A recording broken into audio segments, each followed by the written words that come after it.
O tomate, plantado pelo Sr. Suzuki, trocado por dinheiro com o supermercado, trocado pelo dinheiro que Dona Anete trocou por perfumes extraídos das flores, recusado para o molho do porco, jogado no lixo e recusado pelos porcos como alimento, está agora disponível para os seres humanos da Ilha das Flores.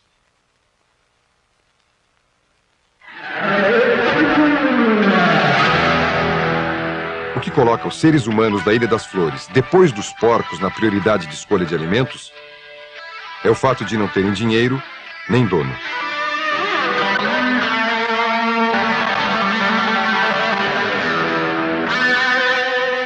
O ser humano se diferencia dos outros animais pelo telencéfalo altamente desenvolvido, pelo polegar opositor e por ser livre. Livre é o estado daquele que tem liberdade. Liberdade é uma palavra que o sonho humano alimenta, que não há ninguém que explique e ninguém que não entenda.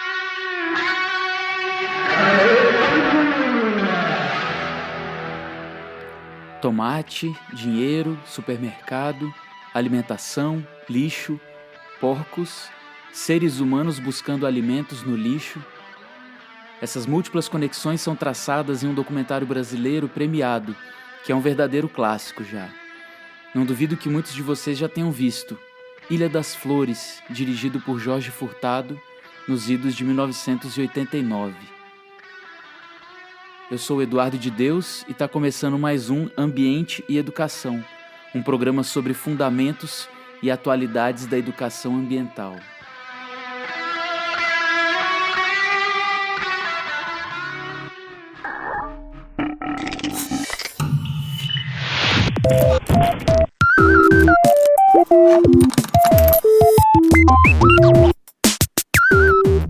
O filme de onde a gente tirou esse trecho inicial, Ilha das Flores, já é praticamente um clássico das aulas de educação ambiental, mas também de outras disciplinas, como a sociologia, por exemplo. Ele literalmente desenha as conexões entre sociedade, economia e ecologia, entre desigualdade social e conflitos ambientais. Não à toa, esse filme abre nossa conversa de hoje, quando a gente vai falar sobre uma característica marcante da educação ambiental e do ambientalismo no Brasil, o seu caráter socioambiental.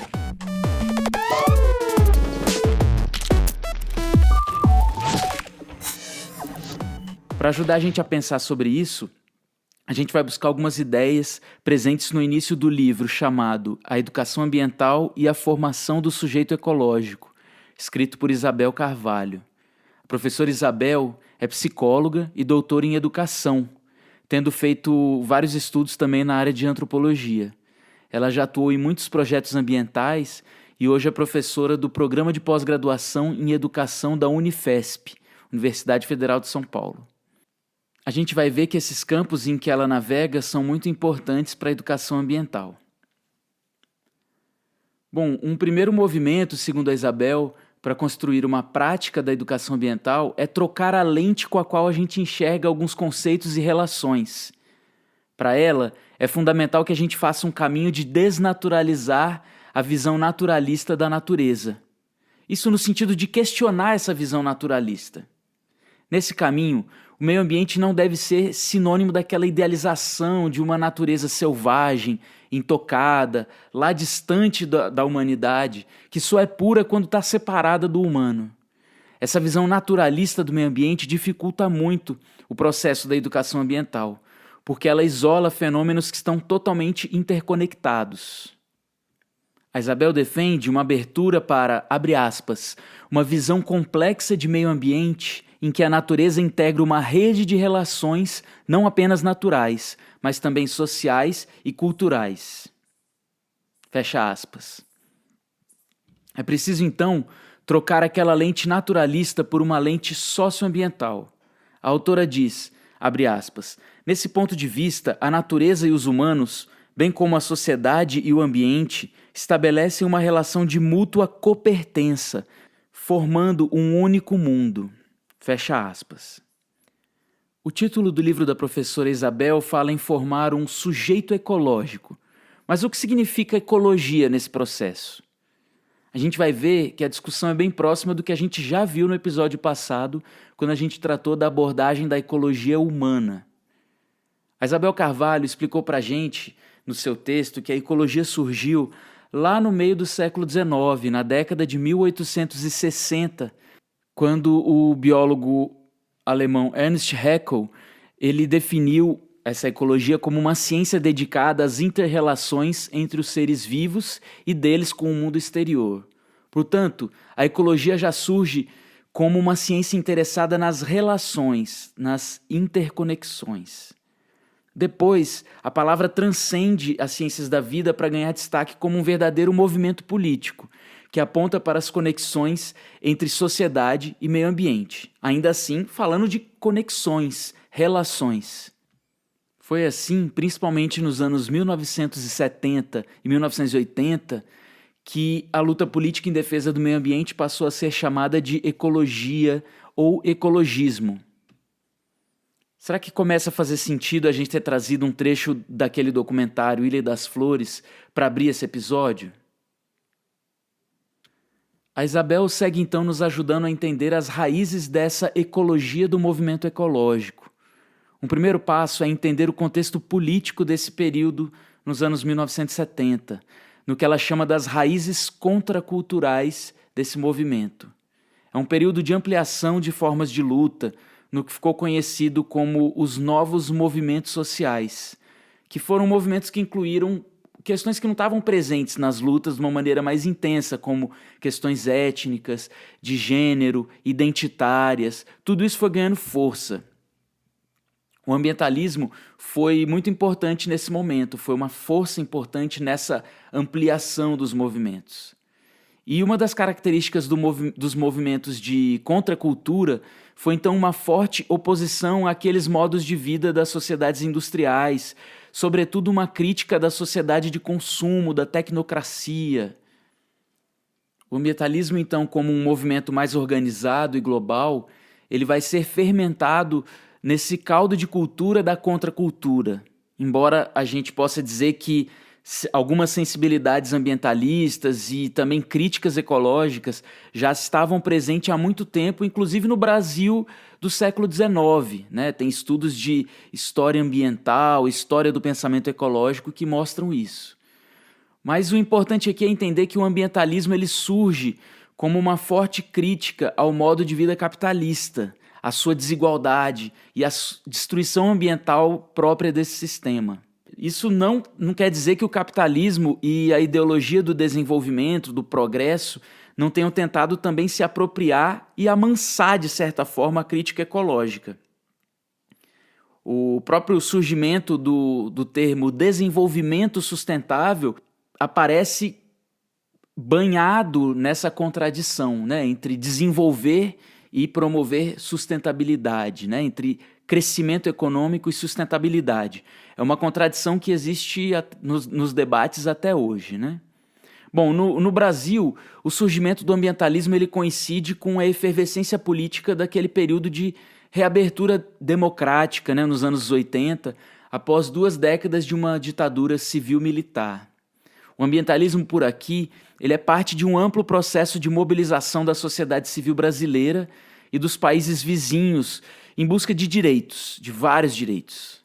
A cultura política dos movimentos sociais brasileiros e latino-americanos populares viria então a influenciar o surgimento de um forte socioambientalismo por aqui. O exemplo que a autora cita, ele é paradigmático, ele é exemplar desse tipo de socioambientalismo que se formou no Brasil, né? Ela cita o movimento dos seringueiros da Amazônia, que ficou conhecido pela liderança do Chico Mendes.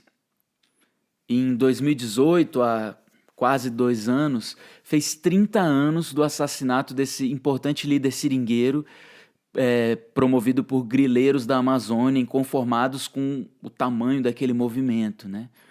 O Chico e seus companheiros eles souberam fazer alianças e conectar a sua luta, que inicialmente era local, contra o desmatamento e em defesa daquele modo de vida florestal, eles souberam conectar tudo isso com movimentos globais que cresciam pela preservação do meio ambiente e também que passavam a tomar consciência da importância das florestas tropicais e da Amazônia como a maior floresta tropical do planeta.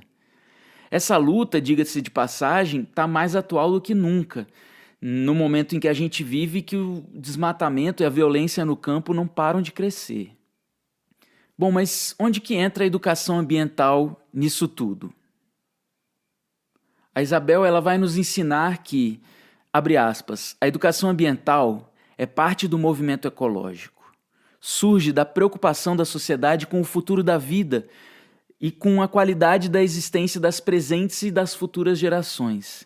Nesse sentido, podemos dizer que a educação ambiental é herdeira direta do debate ecológico e está entre as alternativas que visam construir novas maneiras dos grupos sociais se relacionarem com o meio ambiente. Fecha aspas. Ou seja, a educação ambiental surge de uma preocupação dos movimentos ecológicos de conscientizar as pessoas, e aos poucos ela vai se sedimentando e dialogando cada vez mais intensamente com o campo educacional mais amplo. Esse campo da educação ambiental ele vai sendo construído internacionalmente, tanto pelos movimentos da sociedade civil, quanto também nas próprias esferas de negociação entre os governos, notavelmente no sistema ONU, da Organização das Nações Unidas. Isso tanto em encontros mais gerais sobre meio ambiente, como foi a importante Conferência da ONU de 1972, lá em Estocolmo, quanto em encontros mais específicos sobre a educação ambiental, como o de 1977 em Tbilisi, na antiga União Soviética, e 20 anos depois, em 1997, em Tessalônica, na Grécia. Então esses são alguns marcos, né, de um crescente debate que foi consolidando tanto uma governança global sobre meio ambiente, quanto especificamente a temática da educação ambiental. Mas é inegável que um marco fundamental para toda essa discussão ambiental em escala global, sem dúvida, foi a Conferência da ONU sobre Meio Ambiente e Desenvolvimento, realizada no Rio de Janeiro em 1992, que não à toa ficou conhecida como Rio 92 ou Eco 92. Foi um encontro tanto de governos quanto da sociedade civil global, que em 2 encontros paralelos se reuniram e estabeleceram grandes acordos. As grandes convenções ambientais, como a Convenção do Clima e a Convenção da Biodiversidade, elas foram assinadas naquele momento no Rio de Janeiro. O famoso Acordo de Paris, agora mais recente, de 2015, ele é um desdobramento, um detalhamento, uma assinatura de compromissos mais detalhado com base nessa Convenção do Clima que foi assinada no Rio de Janeiro em 92, para a redução de emissões de gases causadores do aquecimento global. Bom, e mais de 20 anos se passaram até que os países pudessem chegar a um acordo, né? E agora, 5 anos depois, alguns deles já começaram a pular fora, principalmente alguns dos mais responsáveis pelo processo todo, né? Ou que deveriam ser responsáveis. Mas foi assinado também na Rio 92 o Tratado de Educação Ambiental para Sociedades Sustentáveis, um importante marco para o projeto pedagógico da educação ambiental. Vocês lembram que no episódio passado a professora Leila falou na entrevista que foi lá por volta de 1993 que a movimentação pela educação ambiental ela começou a ganhar força aqui na FE e na UNB como um todo? Pois então, foi por todo o Brasil e por todo o mundo uma grande efervescência desse debate ao longo de toda a década de 90, que culminou em 1999 na promulgação da Lei da Política Nacional de Educação Ambiental. Bom, mas quais são as características desse campo emergente da educação ambiental? A Isabel vai enfatizar alguns pontos que a gente já viu no episódio anterior. São eles: uma nova orientação da educação a partir da consciência da existência de uma crise ambiental. Então, a ideia de crise, né? Além disso, também uma perspectiva interdisciplinar, ou que a gente pode também precisar como transdisciplinar, Isso significa que, para a compreensão dos complexos fenômenos ambientais, é preciso que as disciplinas científicas dialoguem.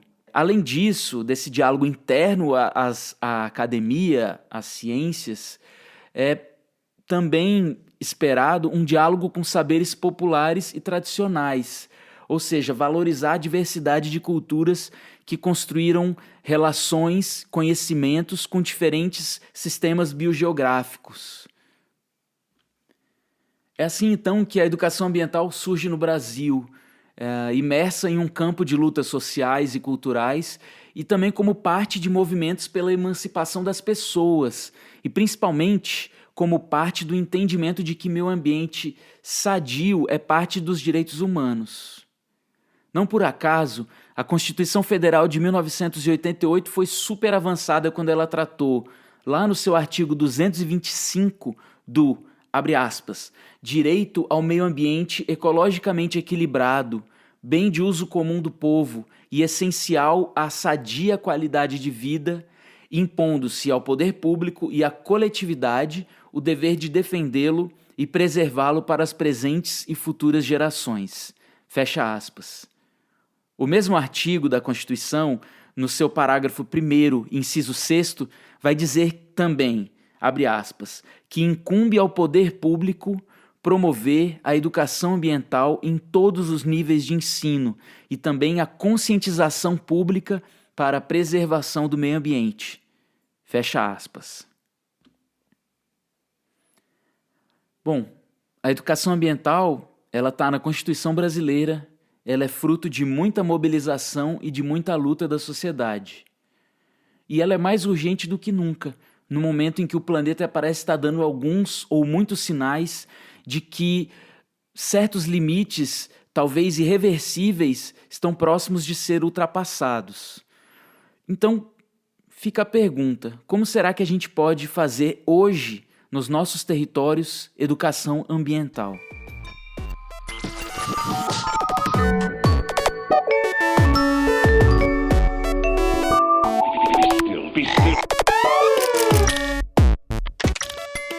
Ambiente e Educação é material didático complementar da disciplina Fundamentos da Educação Ambiental da Universidade de Brasília no primeiro semestre de 2020.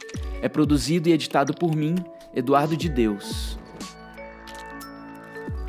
No episódio de hoje, a gente utilizou áudios extraídos do filme Ilha das Flores, de Jorge Furtado, e também a música Deforestation of Brazil, da banda Scramble Mac.